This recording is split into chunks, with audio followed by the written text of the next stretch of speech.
All right, let's get you ready for round 2 of the rain. Sunday, we're going to do it all over again, and I'm going to show you that. 1 second first, we're not done with Saturday night's rain.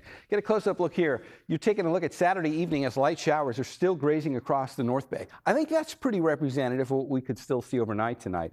Very short-lived lines of rain which could come through, but they don't amount to much. All right, let's go on to the wider view now because I want to show you what is coming our way as we get into tomorrow. So we'll take the Futurecast.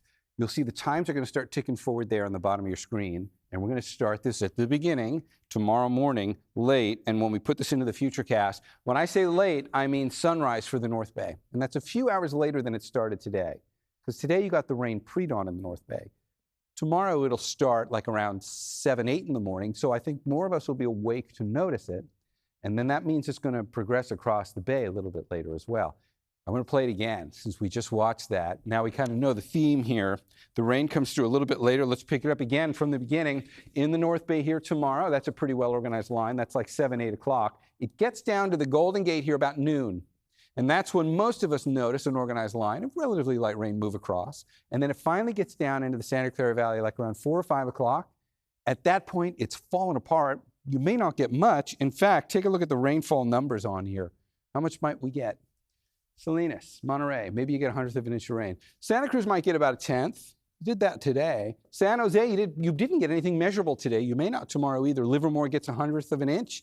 City comes away with about 1/10 of an inch. Santa Rosa comes away with about 1/4 of an inch, and maybe more than that up in the mountains in the North Bay. These numbers are almost identical to the numbers that went through today. We're really not changing that a whole lot. How's it going to feel tomorrow? Still relatively cool, so we'll start out by taking a look at some of the numbers on here. These are the numbers for the Bay in general. We'll start out there with San Jose going to about 70.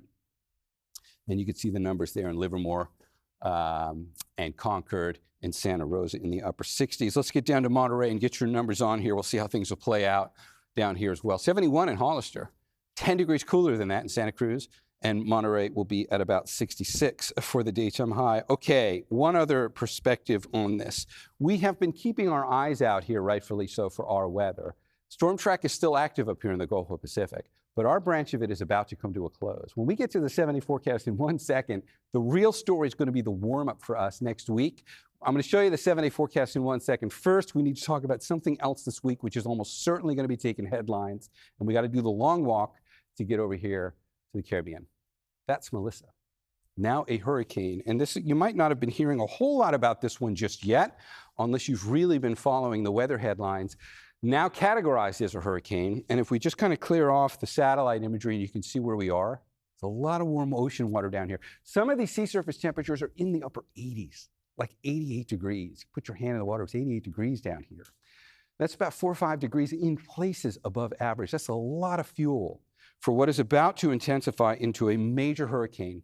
We got to get a close-up look at this on here. You can see the track. This is the official forecast track now, which has a Category 4 hurricane making a direct hit on Jamaica early this week, likely Monday into Tuesday. Category 4 brings a whole list of concerns that are likely running through your mind. You can think of the intensity of the wind, storm surge. There's one other element about this one which makes it particularly troubling. And if we pick out some of the detail on that, you can see what Melissa looks like now.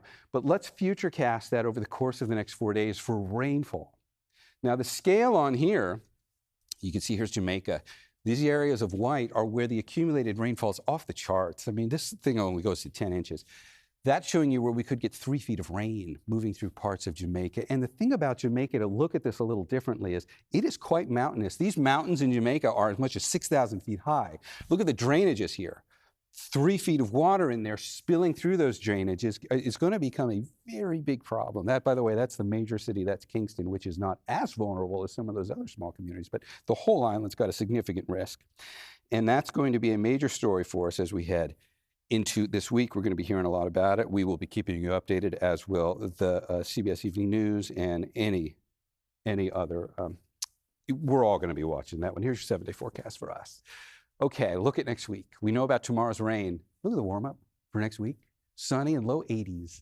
We're going right back into late summer here again for not only the entire second half of this 7-day forecast, but some of the long-range models are now showing us we might get locked into that pattern for a while. Sunny and warm. If you like the gray, misty coolness, feeling of fall, enjoy Sunday, because after that, we're going back into late summer. All right, guys, back to you.